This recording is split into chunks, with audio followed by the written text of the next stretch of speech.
All right, good afternoon, everyone. Damien and I will be co-hosting today's Inland SoCal Housing Collective meeting. Happy to see so many familiar faces and new faces and friends. Just wanted to quickly share some of the updates. For November, we will be having two special presentations and are really looking forward to that. Uh, Also want to welcome Jay Miller, who will be our Bank on Inland SoCal Coalition lead. Congratulations, Jay. We really look forward to working with you. And wanted to provide some updates on some trainings and professional development for those that have responsibilities over California Energy Code. These are free trainings through the Inland Regional Energy Network, known as IREN. And so those meetings are coming up in November and December. And if you haven't joined already, just want a friendly reminder to join us at our pillar meetings. And these are the dates and times. You can also scan the QR code for more information. So I'm going to stop sharing my screen so I can see everyone's faces and look at our Hollywood squares. And first, welcome. Good to see everyone. Happy Wednesday. I can't believe it's November. I'm so excited that we're going to be celebrating the holidays with our families. I honestly cannot believe how quickly 2023 has gone by. But I am just delighted to be here among you. I know I don't get to join these meetings as frequently as I would like, but it's really great to see you all, and just want to thank you for being here with us, in our final meetings of the year. Damien is our fearless chair of our board. Would you like to make some comments before we start with introductions? No, just that it's been a great year and it is great to see everyone here. So thank you so much for making the time. Excited for our presentations, and as always, want to invite you to participate in the pillar committee meetings that meet between meetings as well, which are all making great progress. Thanks. Wonderful. Well, please feel free. If you're new, make sure you introduce yourself in the chat. And today we have an exciting speaker. So Heidi is it Mayer, Heidi? I want to make sure I'm pronouncing your name correctly.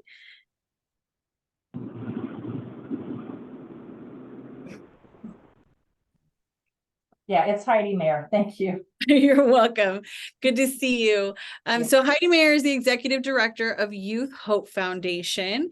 This nonprofit organization was established in 2009 to build confidence and promote self-sufficiency for homeless, runaway, trafficked, and at-risk youth ages 14 to 24 by providing trust, hope, support, and education.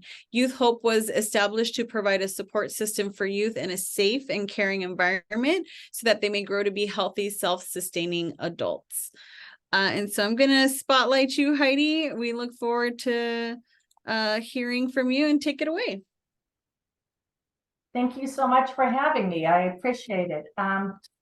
Yeah, I started Youth Hope in 2009, and since we've started, we've seen just short of 5,000 different youth that have come through our doors. Or we started at the park, we were in parking lots and churches, and we finally have a drop-in center here in Redlands.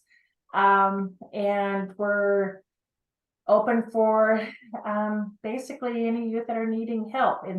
And we say, the homeless, runaway, trafficked, and at-risk youth. At-risk youth is literally anybody, because today they might be okay, but tomorrow they're not. And so our goal here is to build relationships, to care, and to be able to help them. And so this last week we had a young man that came 10 years ago when he was 13, and everything we do here, we say is an ish, because if you're 13 and you need help, we're not going to say you have to wait another year. We're here to help. So, but 10 years ago, we were building a relationship with him. He walked through our doors just last week, and he's needing housing. He's needing rehab. He's needing all sorts of medical help. And when he came, he goes, I knew you guys were the ones that could help me. He goes, nobody else has been able to help. And he remembered the past to be able to get the help now. And that's really what we're about, is building those relationships. So when they are ready and they need the help, they know we're available. We do everything. Well, our first thing is when the youth come in is building relationships. It's feeding our youth. As I say, I'm always hungry and you need to eat. And, it kind of just brings down the walls if you're eating and drinking, and we play pool or basketball outside, and we just have a fun environment for our youth. And as we build those relationships, we're building trust. And that's really what it's about, is that they know they can trust us when they need help. We have clothes for our youth, groceries. Since COVID, we've been handing out, oh my goodness, probably, I wrote it down somewhere, but we're averaging probably 10 to 12 boxes every week, and we're only open 4 days a week. But we don't ask for ID, and we don't go, and stand outside and say, we have a lot of groceries, come and get them. But it's the families that are coming in and the youth that's coming in that they know that they need help and they need food. And so we're able to help add to their whatever groceries they have. We school supplies and really any items that they might need. If they get a job, we help them get their clothing for jobs, non-slip shoes, or their uniforms. Once we have built that relationship and they feel safe and good, then we always talk about the education is so important. And so we're always, trying to see how we can help them with the education. We have, we partnered with San Bernardino County with the homeless liaisons to be able to help our youth to be safe, with Redland School District, with the academic case carriers. So we try and figure out, where the youth are, and we can have those conversations with them. How can we help? What do you need? So it might be the kids are having a hard time in class because someone's being mean to them. There's been a ton of fighting this year, and I mean a ton. And so we've been working with the case managers and the different youth, trying to figure out ways to squash this fighting. And we have our youth here at Youth Hope meeting with our therapists, just talking about the anger and the frustration and what do we need to do to stop this. We have tutors to help our kids to study and to be successful. We just had one young man who he dropped out of high school, but he's, wanted his GED. So we were able to walk him through that. We paid for the classes. We had a tutor that met with him every week, and he just passed all of his tests. So he's officially done. And now he's working towards, he wants to work for the Redlands Police Department. And that's super exciting. And they want him. And so, we're walking through that process with him. We help kids get into trade schools or colleges or universities. It really, it's sitting down, and when you build those relationships with the youth, then you know what they want, and you can help them hopefully, maneuver to get to that place, right? And so that really is our goal, is how can we help them to be successful? We help our youth get their very first job, maybe at McDonald's or Del Taco, or maybe their career, like our young man that just got his GED, he really wants to be Redlands PD. So we're walking through that with them, and we've been able to watch our different youth over the years. We started in 2009. We have one young lady that was on the streets. We got her into Orangewood Continuation School, to Crafton. Then she got herself, and we just encouraged her into Berkeley.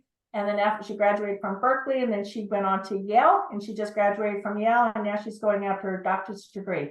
So most of the time we're just their cheerleaders, right? And as they get frustrated, because there's always things that are going to stop you or slow you down, we're here to say, how can we help you? What do you need? And I probably won't know the answer, but I can know how to find those answers. And then we can surround ourselves with our youth and just encourage. And when they're disappointed or want to quit, we could just be that cheerleader to say, come on, you got it.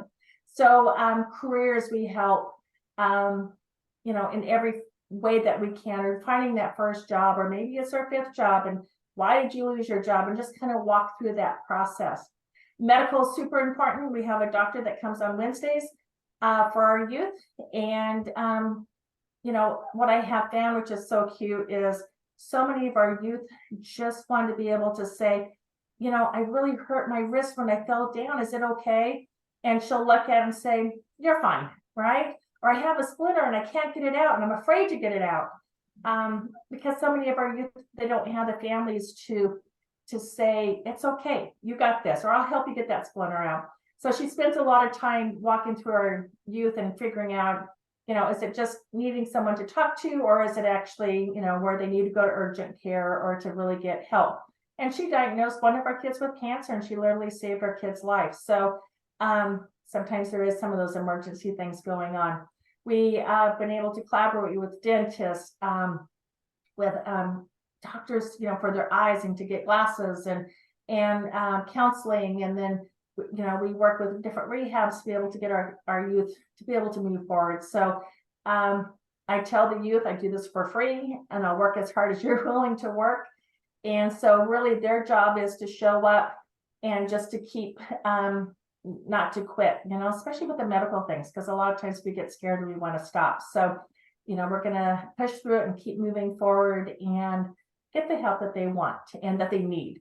Once we know they're fed and they've got the medical and the education and the jobs, we find that the kids start feeling, self-sufficient and feeling good. We do have a boys' house and a girls' house. Youth Hopes housing is for 18 and older. They have to go to school full-time, work part-time, be drug-free, alcohol-free. They pay $125 a month rent, which is really just a drop in the bucket but it's just teaching them responsibilities. And then they have an RA that lives there, and they have like a mentor to meet with them and just to help them to maneuver the same things, walking through, how do we do this? But our youth that are, maybe minors that are on the streets. I talked to a mom today who they're living in their car and they have a 13-year-old. Well, we work with family assistance, and if their daughter needs a place for a little bit, I know they'll help her and be able to work with them. So we've been able to collaborate in those areas. Or if they're 18 and older, we can also work with different agencies. And sometimes you have to think out of the box because maybe everything's full, but we work hard in thinking out of the box and give them those resources. And we just don't hand them those phone numbers. We'll sit next to them as they're making their phone calls, so they know what kind of questions to ask and they know what to do, and again, have that confidence in doing it. So our goal here is pretty much, how can we help you? What do you need? We love you. We care about you. Like I had mentioned, there's been a lot of fighting going on in Redlands. So Youth Hope has had to take a strong stand in. We have just 2 rules here for our youth, and that's no drug use, selling, show and tell. That's one big rule. And the other is no fighting. And what I do love about our youth, are so honest. And so when all these fights were going down, we have about 22 kids of our youth that are involved in all these fights. And so again, the rule is no fighting here. So as I was sitting down and we've been walking through with our counselor with the kids, if so-and-so comes in, are you going to fight him here? Yeah, I will, Heidi. Yeah, I'm going to fight him. And it's like, then you cannot be here if you're going to fight. And so it's been about 3 weeks, and the kids are starting to call because I said, you can't come. If you're going to fight, you can't be here. You can fight somewhere else, but not here.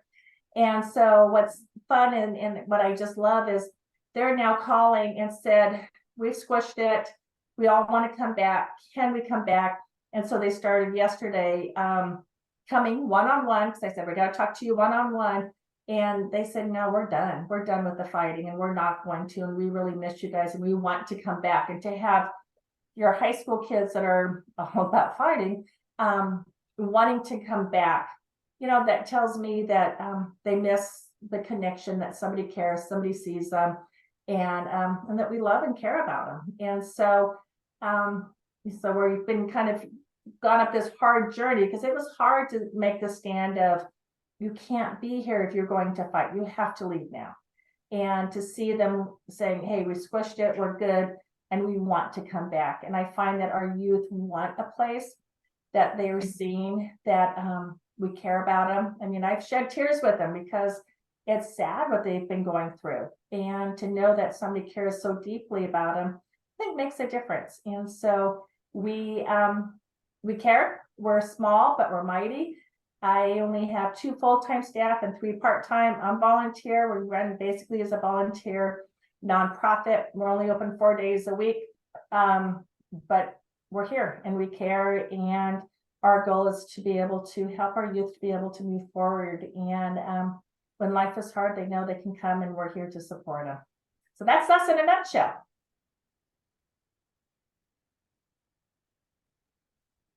Wow. Thank you, Heidi. Absolutely. Thank you so much for sharing all the wonderful work that you are all doing. This definitely has a special place in my heart in the work that we do in our, at the Making Hope Happen Foundation and working with our young people. We have interns right now from high school.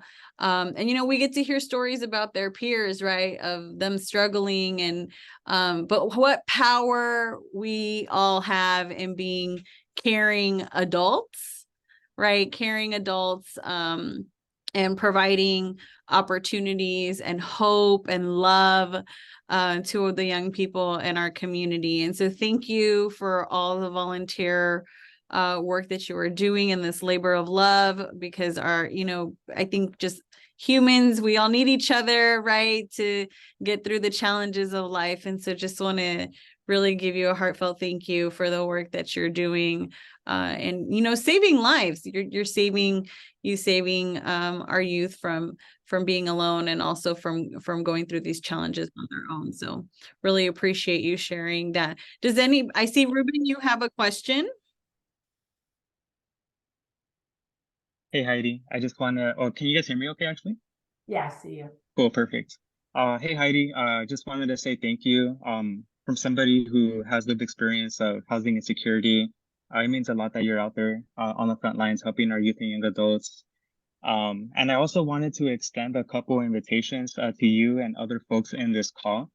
I am a member of the Youth Advisory Board for the County of San Bernardino. We are sanctioned under the Interagency Council on Homelessness, where I sit as the youth representative. And the Youth Advisory Board is open to anybody in between the ages, I believe, 16 to 24. So we're really targeting transitional age youth. And what we do is give youth and young adults a platform to uplift and raise their voice by advocating to their leaders, stakeholders, residents about the issues that are persisting in their community. We do that at the local level and state level. We have personal, intimate meetings with our elected officials. Sometimes we do advocacy in Sacramento. And it really translates into so many different avenues beyond those 2 examples I just gave. But we also pay our youth and young adults to be a part of our YAB. Any virtual participation that they do will be compensated $18 an hour. Any in-person engagement will be compensated with $20 an hour. The reason why we're able to compensate folks is because we have a grant under the Sierra Health Foundation. And so part of our role at the YAB is also to implement harm reduction practices and models and raise awareness on harm reduction models. So that's one thing I wanted to connect with you. Another thing is both myself and the Youth Advisory Board, in addition to other stakeholders within the continuum of care. The last time the county did a point in time count for youth and young adults experiencing homelessness was in 2019. And we're trying to start that up again. And we just got the green light from the Office of Homeless Services to conduct a point in time count for youth and young adults on a separate day of the normal point in time count. And so I really want to invite you, Heidi, and anybody here in this call that wants to participate in that planning effort. I'll put my email in the chat if you are interested. Thank you. Yeah. Thank you, Ruben. Does anybody have any questions for Heidi? Yeah, thank you. Yeah, definitely a round of applause. Damien. I do have a question, and since in the spirit of collaboration that Ruben brought up, and there will be opportunities for everybody to share later as well. So please make sure you're ready for that towards the end of the meeting. But Heidi, am I understanding correctly that your organization is place based within Redlands, and that's kind of your scope of focus? Our drop-in center is in Redlands. We have a boys' house in New Kaipa and another girls' house in Redlands. However, I don't turn anybody away, so our girl that went to Yale. I mean, we're still working with her, and that's a long ways away from here. Sure. And so, we've seen so many youth, and as we're growing, we have more and more youth coming, being brought by different people. And kind of my whole thing is, who needs help, right? And Yeah. so, we are in the Inland Empire, but we don't make anybody show us ID. We don't, they don't have to be in San Bernardino County to receive our services. They don't have to be Riverside County. We will help whoever comes through our doors, or call, or however they can reach out. So we don't have a limitation of where they live or what. Most of our kids are from this area rather than school district, which is a lot of San Bernardino kids, La Melinda, only because they go to school here and they're walking by or catching the bus, but it's definitely not limited. Great. Well, thank you. Thank you so much for that. One of the reasons that I was asking is just because, the collective is made up of organizations from throughout the Inland Empire, and some of them may be working with youth that could benefit from your services that's outside of the scope of work that they do as a housing provider or a different sort of provider. And at the same time, I realized that, one agency can only do so much, right? And so there may be a limit to how many referrals that you could take, or from where you could take them. So any thoughts that you can share with the group on if they are working with students that could benefit from what you provide, the best way to connect with you might be? Sure. Our whole thing, oh, sorry, I am so bad with technology, guys. I might just disappear. I don't know. Can you hear me okay? We can Yes, hear we you can. just fine. Somebody Okay. is sharing their screen It's though. Melinda, because she's up next. Oh, okay. You're good. I don't know. I was like, oh, so the way we work is, you don't have to make an appointment, just drop by, come and see us. And, because I do feel that youth, they need to feel safe before they're going to ask for any kind of help. So, and that's where we've been able to collaborate with so many agencies. So as youth come and say they need a job, we've been able to work with different job agencies that will hire our youth. So we're going to sit down, they're going to make those phone calls, and then I hand them off. Housing, like I said, we have a boys' house, girls' house, but we don't do so many of the houses, right? And so we'll call it different agencies to work through that. So we're kind of like the first stop before they can move forward. And I feel that we're probably most successful when I don't see the kids, they're kind of gone, and then they'll just stop by a year or 2 years and say, hey, thank you so much. But until they kind of find their niche in life, they'll stop by and hang out, and then we'll work through that process. So if you walk in, like I've got kids right now playing pool because it's raining outside, building relationships with our staff, and those youth, they haven't quite decided what they want to do in life. So that's where the staff is playing pool with them and having those talks about, well, are you going to do this for the rest of your life, or are you going to move forward? You need to finish school, you need to whatever. So but we have collaborated with so many agencies, just like the dentist, or going to rehab, and then we just hand them to who needs that help. And then so we aren't limited. What we do is we wait, and we're patient until they're ready to share what they need help with. We have a computer lab, if they need help looking for a job, if that's all they need to do, or maybe they just need their food handlers. Well, within 2.5 hours, they're done, they're off, they already have the job, and we might not see them again because now they have their job. So it just kind of depends on the youth, and each one is so different, and their needs are so different. And so far it's worked. But we're open to whatever, and we're totally open to whoever, if you have a youth that needs help or support, if we can help, please feel free to give us a call or come down and check us out. We would love that. And we're here for whoever and whatever. If it's one thing or if it's many things, whatever they need, that's really what we're about. How can we help? Thanks, Heidi. Thank you.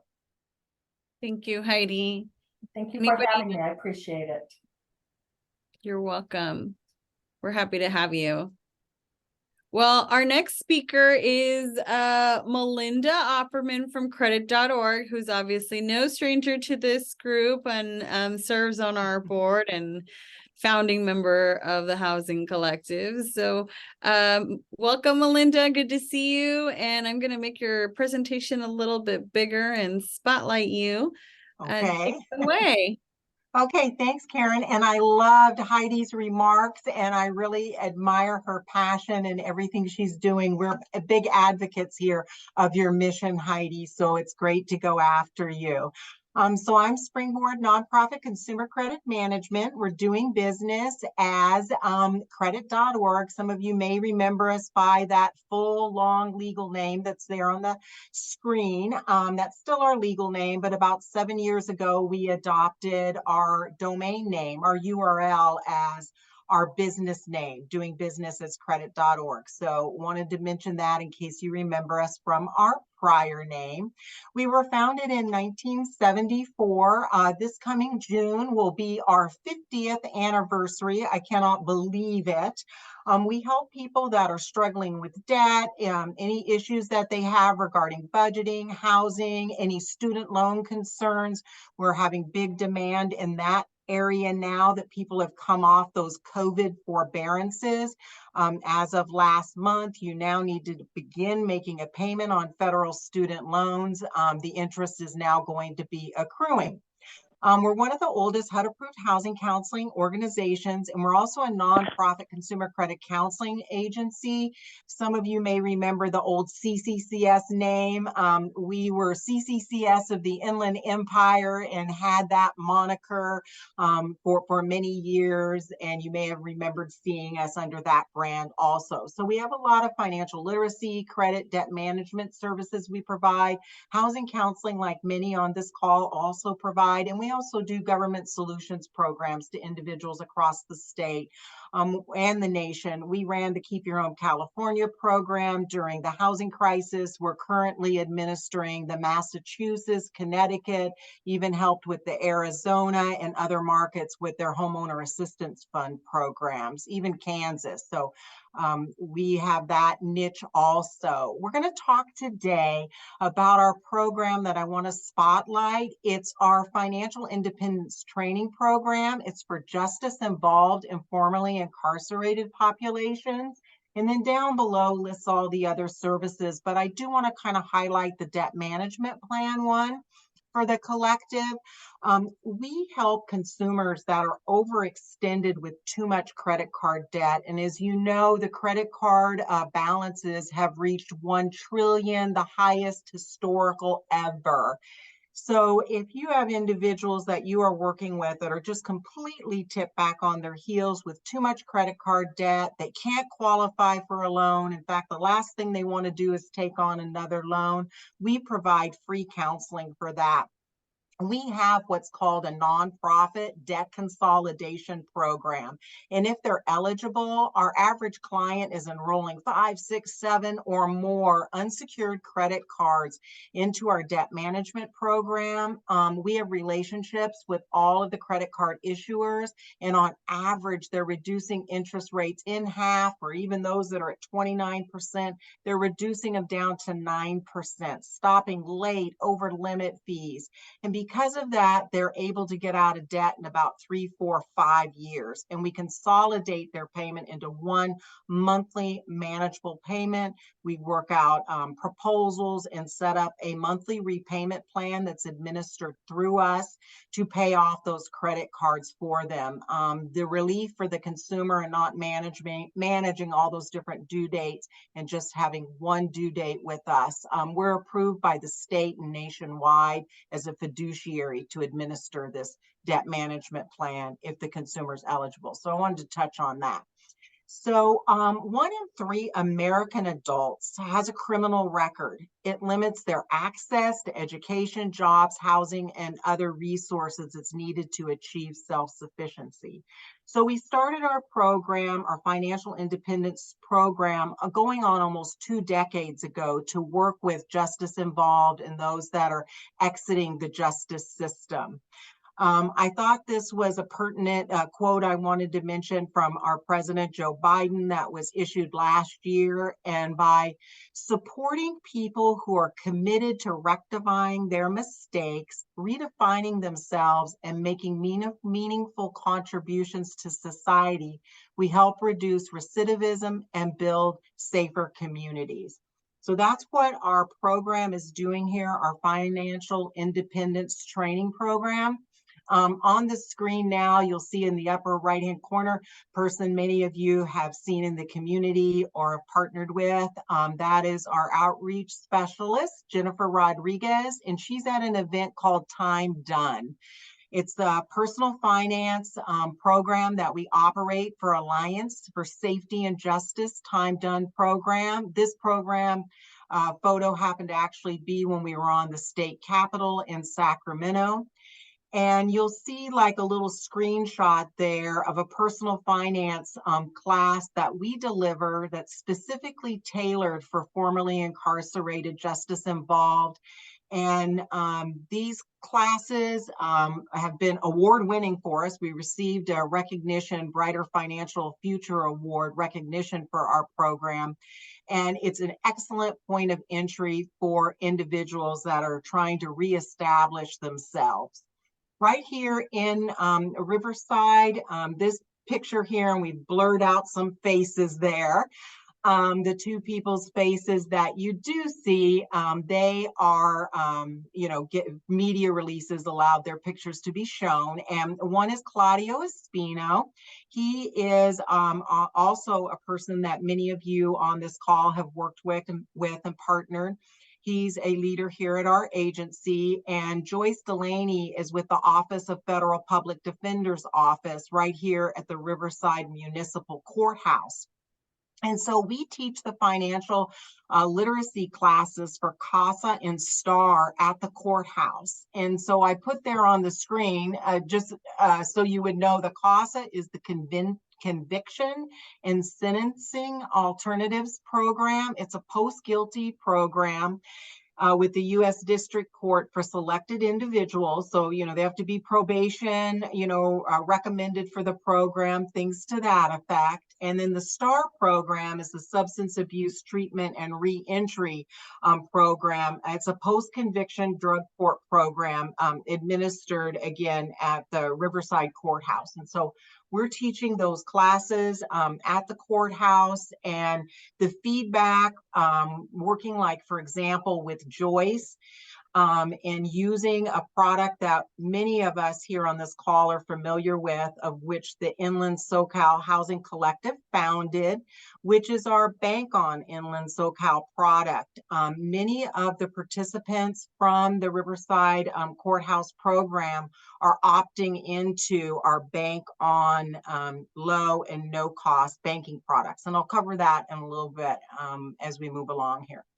So the Bank on Inland SoCal, it's a federally insured program. The banks and the credit unions have opted into when they have a Bank on certified product. It has to meet certain criteria, and it's an option for individuals to have what's called a deposit-only type account. It's like a checklist checking, but it has all the features of a banking account with a financial institution. Many are free.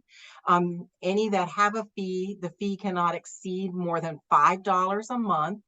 And so there's a link here on the website of our tutorial. There's even a video training about the different accounts that we have right here in the Inland Empire that are Bank on Inland SoCal accessible and certified.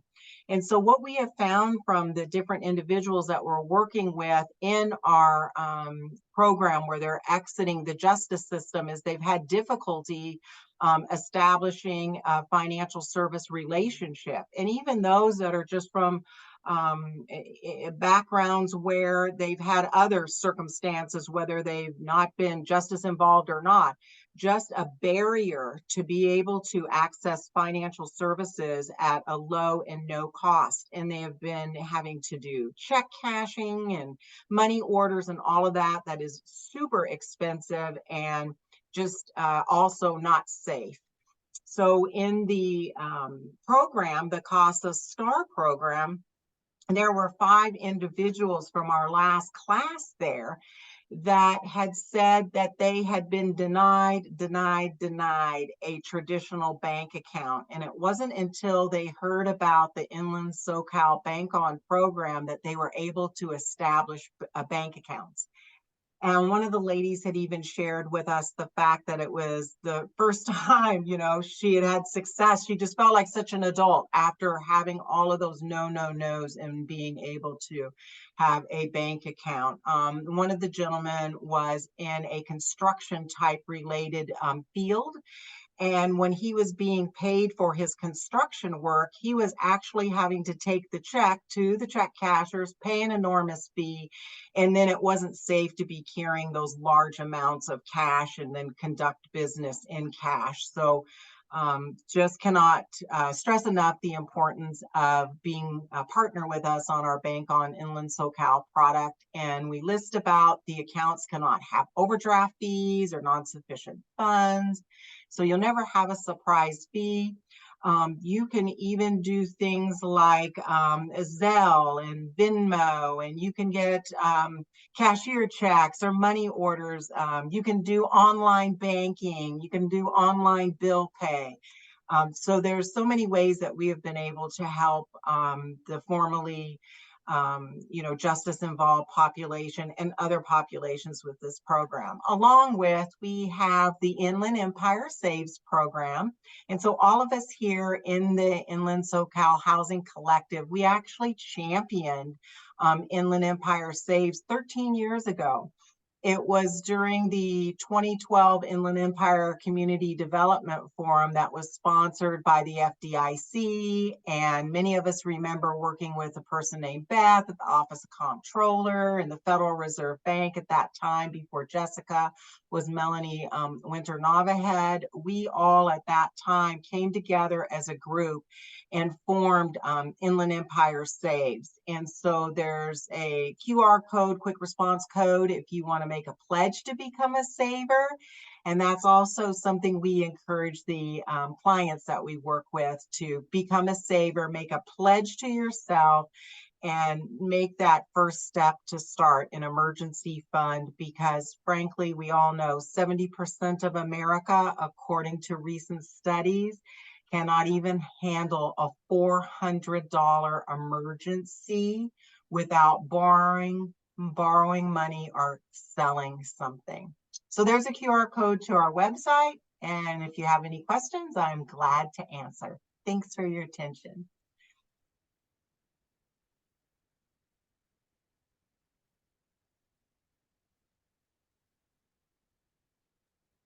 Thank you, Melinda. Does anybody have any questions?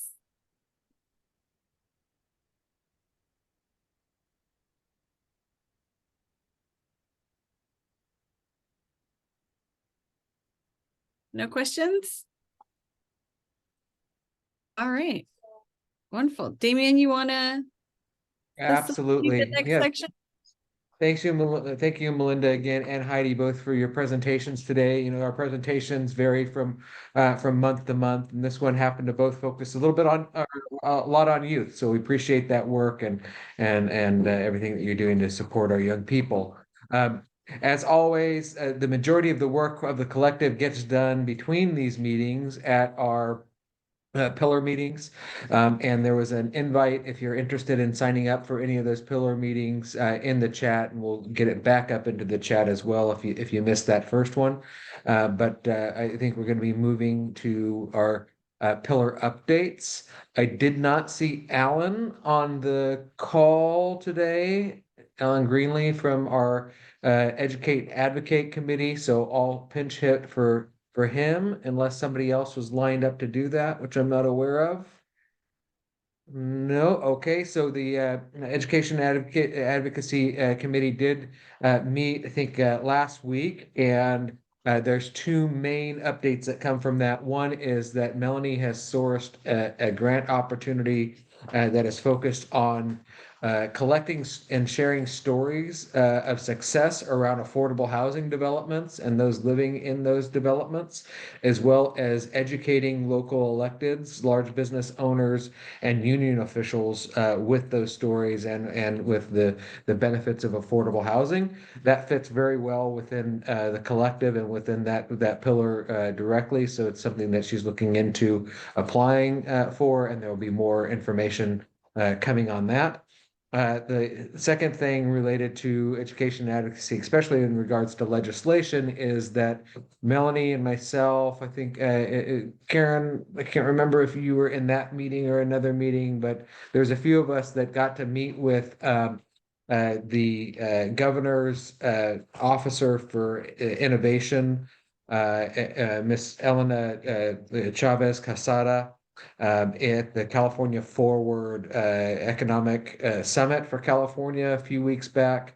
And she's very interested in the affordable housing needs specifically for our region, and has asked us to come back with three very specific legislative or policy needs that we would like the governor to take a serious consideration of, and also three other opportunities for support and success in our region specifically. They are realizing more and more that our region has specific needs that are different from the rest of the state, and there's that one size fits all solutions do not work. And they have a very open ear to hear from us directly. So we have a direct line with the governor's office through Ms. Casada, and we are beginning to source a list of different options that could be become those official recommendations, but we'll be narrowing down that list to three. If you're interested in adding ideas or thoughts to that list, please do reach out to Melanie to make sure that your ideas, your thoughts get onto it. And if you're interested in being part of the discussion that narrows that list down to three, please join us at the Education and Advocacy Committee meeting. So moving on from there, our other committees, do we have somebody from our Expanding Housing Solutions Committee? Is Ayako on the line today?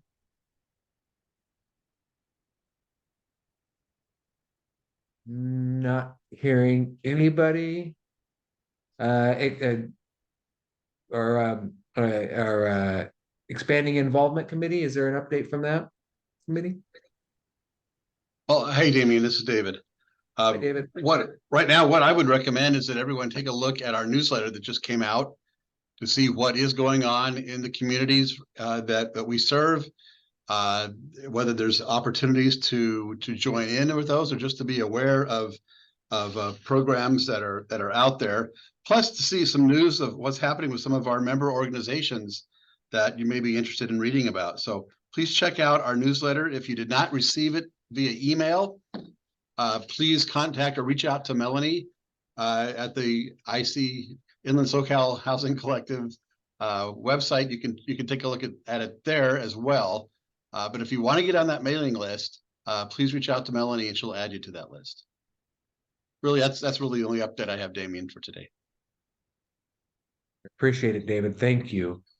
And we already heard from our support for wellness of families, but also in terms of Bank On. But important news there, if you hadn't read it, seen it already in the newsletter, is that we were able to bring on our staff member Jay for the ongoing work with Bank On, which is exciting. So, Melinda, are there any other updates from that committee that you're aware of? Normally, Melanie gives that update, but we've got it covered with your remarks, and then what I had shared about the Bank On and the Inland Empire Saves, and in February, March, April, we're going to have some initiatives that we're really focusing on. So we're planning those now. So get involved in our pillar work, please. fantastic. Thanks again. And that was for our Wealth Building and Preservation Committee meeting again.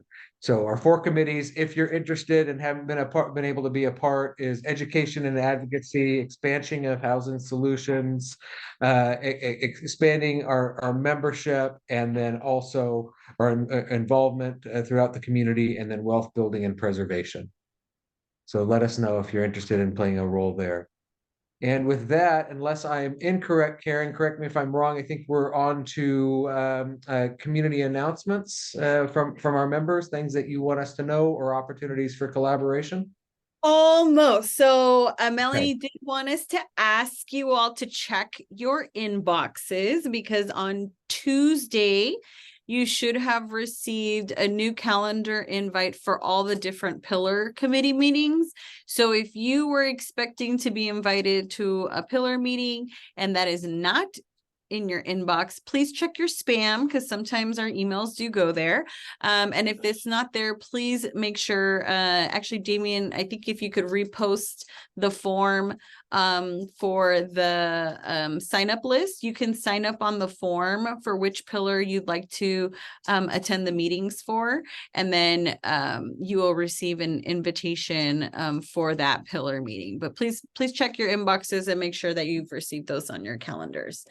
And I think now we can go ahead and go around the rooms if you want to raise your hand or unmute and let us know what's going on. And please make sure you can share in the chat as well any events, activities, or anything that's good for the good of the group. And not to put them on the spot, but this is also in the newsletter, but I do believe that Lift to Rise has some good news to share that happened recently. Yeah, thanks, Damien.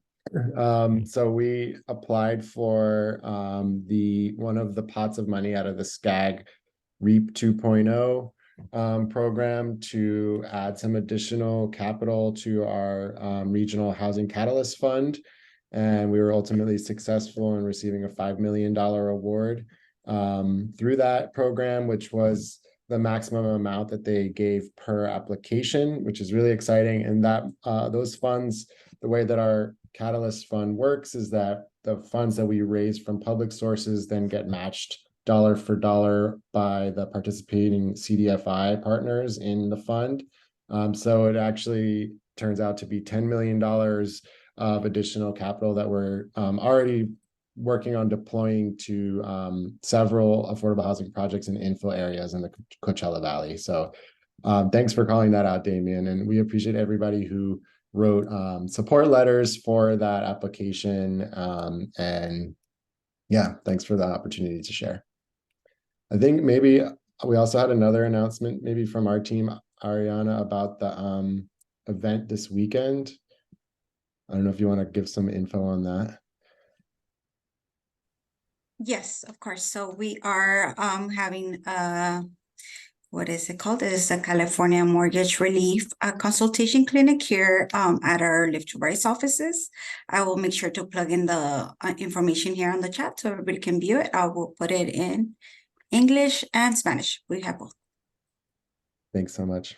No worries. Thank you. Thank you, and congratulations again. Any other announcements? I'd just like to let everyone know we're going to be hosting an open house at our demonstration project in San Bernardino on December 6th and 7th, and happy to shoot out a flyer to everybody in case you're interested in visiting or sending some folks down to take a look. It's a single family factory built home with a factory built ADU on the same lot. Wonderful, thank you. I'm seeing some things come through on the chat as well. Please make sure to look at those flyers. Those are coming in from Lift to Rise. Sonia.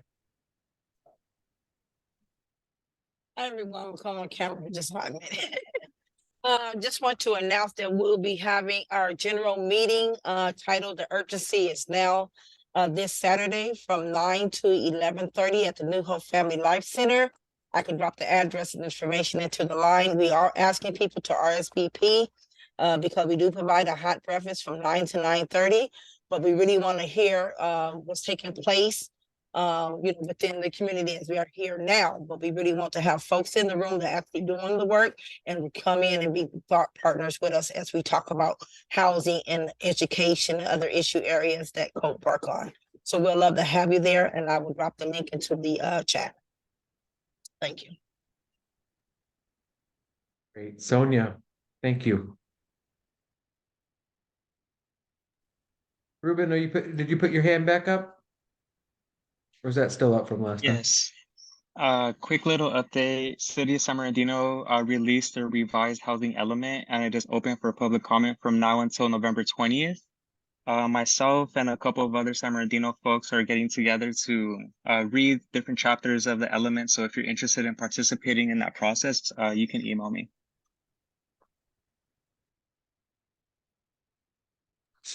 Thank you, Ruben. Sir, any other ways that we can support members that are on our call today?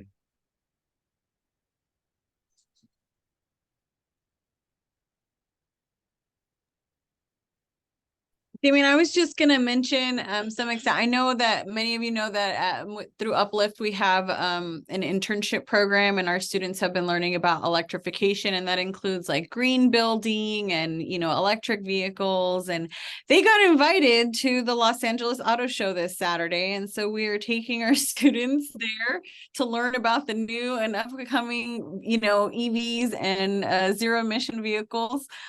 Which I think is so cool because, like, for example, MPHS's demonstration project has like EV ready charging. And, you know, as we think about green development and, you know, the electrification of housing development down the road and, you know, how its new build is required to be solar ready, you know, just want to keep in mind all the infrastructure too that has applicable you know, job opportunities and more career choices, right, as technology advances in these sectors. And so I'm really excited to that they're going to be representing, you know, San Bernardino and the Inland Empire, and to talk about what they've been doing. Part of our projects has been what we called vacant to vibrant. And so students have been, you know, exploring what kind of housing or what kind of opportunities we can develop in our nearby neighborhoods that's near to them. So just want to encourage you all as you continue to do your great work, please encourage our youth to get involved. You know, they are the builders of the future. We really want this housing ecosystem to grow, and we want our youth to be able to see themselves in this sector. And so I just want to challenge everyone to incorporate youth voices, incorporate youth staff, and expose them to as much as possible, so that you know, we can have more housing developed in this region down the road. Thank you. Thank you for that important work. Just as a reminder, unless there's any other announcements that folks have, if you have projects coming up that you need letters of support for, you know, we have a vetting system that some projects automatically fall under kind of our policies and priorities as a collective that kind of get an automatic yes, and others we vet through our board. But please don't hesitate to reach out for support on that. If there's legislations or policies at a local, regional, or state, or even federal level that you would like the collective to take some sort of position on and support, please let us know. And otherwise, if there's other housing innovations that you would like us to take a look at and be aware of, or projects that you're a part of that are advancing housing production and opportunities, please make sure to let us know so we can get that in front of the collective. Otherwise, reach out for any opportunities that you have to collaborate. And I see that Nell raised their hand, and I think that was it. Nell, do you have something to share with us?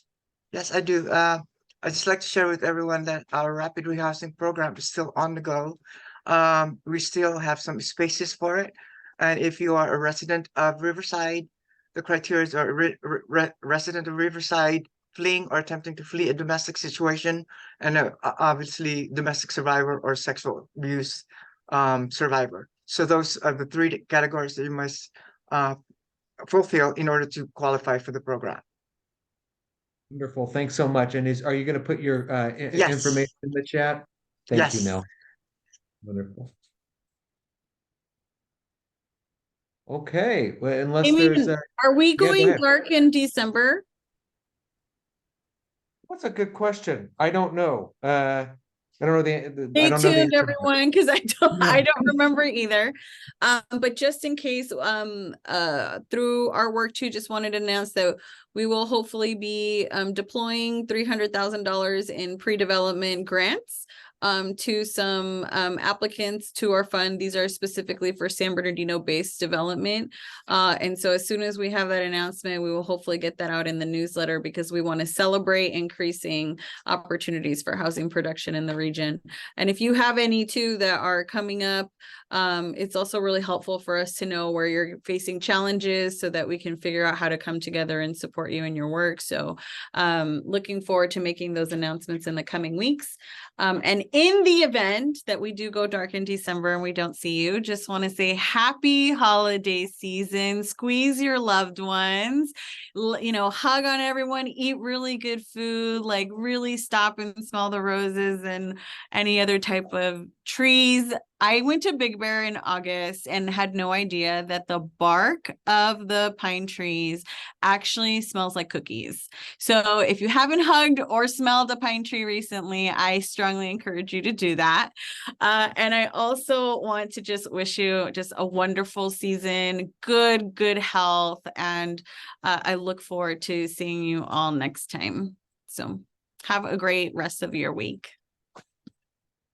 Thank Have a you. great time, everyone. And thanks for joining us. Happy Thank you, bye. Thanksgiving. Happy Thanksgiving to you.